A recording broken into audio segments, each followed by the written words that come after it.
You know, as a side issue, I really think that when it comes to the $10 bill, Mark, why are you bringing this up? Stick with me. I really think when it comes to the $10 bill, we should put somebody on that $10 bill who opposed slavery. We should put somebody on the $10 bill who opposed slavery when others supported it. And that would be Alexander Hamilton, who's currently on the $10 bill. Did you know Alexander Hamilton was an abolitionist of sorts? Do you know that he helped found and promote an organization in New York to help slaves who escaped or were freed from the South and the territories? Did you know that? And we're going to take him off the $10 bill?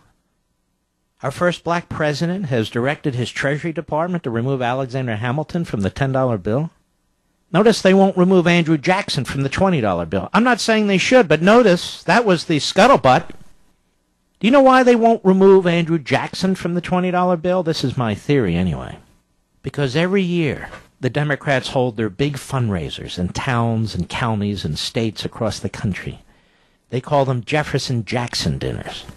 They have nothing in common with Jefferson. But Jackson, well, they can't remove him from a $20 bill. How would that make them feel at their Jefferson Jackson dinners? So there's nobody here to defend Hamilton. I had a lot of differences, or do, with Hamilton. But he was a great man. He actually opposed slavery. He's a white man, a white founder who opposed slavery. And, of course, he did more than that, didn't he? That was just one of his great positions, Alexander Hamilton. We revere the Federalist Papers, don't we? Why do we revere the Federalist Papers? Because they are the most dispositive statements at the time explaining the new republic. Hamilton wrote the vast majority of them. He wrote Federalist Paper 1, 6, 7, 8, 9, 11, 12, 13, 15, 16, 17, there's 85 of them, 18, 19, 20, 21, 22, 23, 24, 25, 26, 27, 28, 29, 30, 31, 32, 33, 34, 35, 36, 49, 50, 51, 52, 53, 54, 55, 56, 57, 58, 59, 60. If I don't tell you, nobody will. 61, 62, 63, 65, 66, 67, 68, 69, 70, 71, 72, 73, 74, 75, 76, 77, 78, 79, 80, 81, 82, 83, 84, 85. He was the main author of the Federalist Papers. He was also Washington's most trusted aide-de-camp during the Revolutionary War. He was also the first Secretary of the Treasury who set up the currency and who insisted that we pay down the debt. He was much more of a central government advocate than I would have liked. But so what? We're going to take him off the $10 bill? Obama's Treasury is taking him off the $10 bill to whitewash American history. And because there's no defenders of Hamilton out there, there's no constituency group. Good Lord, I tell you. Well, the paper ain't worth a damn anyway, quite frankly. But it is amazing, isn't it? Hamilton, who opposed slavery, but was surrounded by men. Some supported it, some just couldn't bring themselves at that time to fight it, because there wouldn't have been a union. Hamilton, who goes back to New York, well, actually before the Constitutional Convention in 1785, is one of the founders of the Society in New York to abolish slavery throughout the colonies, throughout the new country. And we're going to take him off the $10 bill. How sickeningly ironic that that's what the first black president is going to do. And how sickeningly ironic that it's discussed the same week as the slaughter of 9 parishioners who are black. Not Jackson, but Hamilton. And I've just told you things that Barack Obama doesn't even know. Or that most talk show hosts or TV commentators know. Instead, it's, who would you like to see on the $10 bill? I'd like to see Alexander Hamilton. I mean, he was wearing a wig. He had long hair. I mean, that should, a lot of people should support that these days, don't you think, Mr. Producer? No, I don't think we would change his name to Caitlin, but nonetheless, there you have it. Very, very interesting man, fascinating man. He was born out of wedlock. His father abandoned his mother and him. He joined the revolution at a very young age. He went to King's College, which became the infamous Columbia University in New York. He He was rather quiet at the Constitutional Convention, that's my recollection. No, I wasn't there from my readings. But he was very influential. Very. And he was the first Secretary of Treasury, and he had a lot of influence over George Washington. As a matter of fact, if it wasn't for Hamilton, Thomas Jefferson would never become the third president, and they despised each other. And the reason is because Aaron Burr, who was supposed to really be running as vice president, in essence stabbed Jefferson in the back.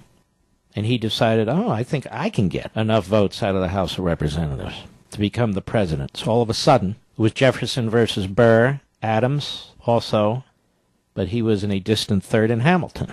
And they had a number of votes. I believe it was into the 30th round of votes, and they were just tied. And Hamilton, who did not like Jefferson, hated Aaron Burr. It was both political and personal, both being from New York.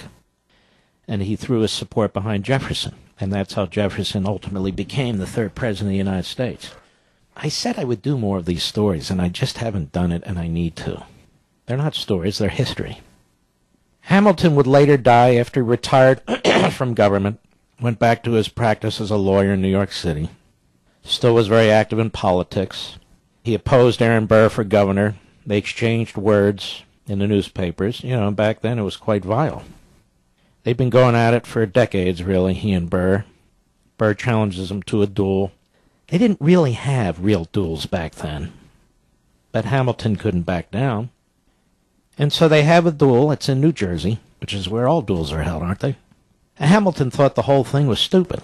So when they took their paces and they turned at each other, Hamilton lowered his pistol, shot it into the ground. Burr took aim and shot Hamilton. And Hamilton died the next day. That's what happened.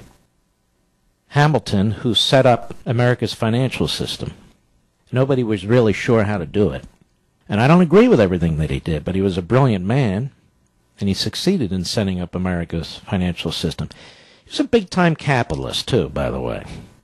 He pushed for the Constitutional Convention. He pushed for the Maryland Convention, which was about 5 months before the Constitutional Convention. He pushed because he said, this is a nation that is divided against itself, and we can't survive unless we figure out how to advance commerce, how to advance trade, because we're getting killed by the Europeans. They're picking us apart. That's the primary reason they met in Maryland, and the primary reason they were originally meeting in Philadelphia afterwards. So he was a big-time capitalist, as we would call it today. Back then, that word wasn't even used. But he was for trade and commerce. But, of course, you had Jefferson, and you had a number of the Federalists, and certainly the Anti-Federalists, who were also quite concerned about the consolidation of power in this government. But all that said and done, why in the world would we take him off the $10 bill? Why has this even come up? Why do we even have to do this? Do we have to change everything? Is nothing sacrosanct? Nothing? The answer is yes. Nothing is sacrosanct with this president. Anything that's 50 years old or older, he dismisses. Unless, of course, Karl Marx wrote it. Unless, of course, Saul Alinsky wrote it. Unless, of course, John Maynard Keynes wrote it. Unless, of course, he agrees with it. No, Hamilton shouldn't be removed from the $10 bill. And we would think our first black president would understand this, given his opposition to slavery, that is, Hamilton's.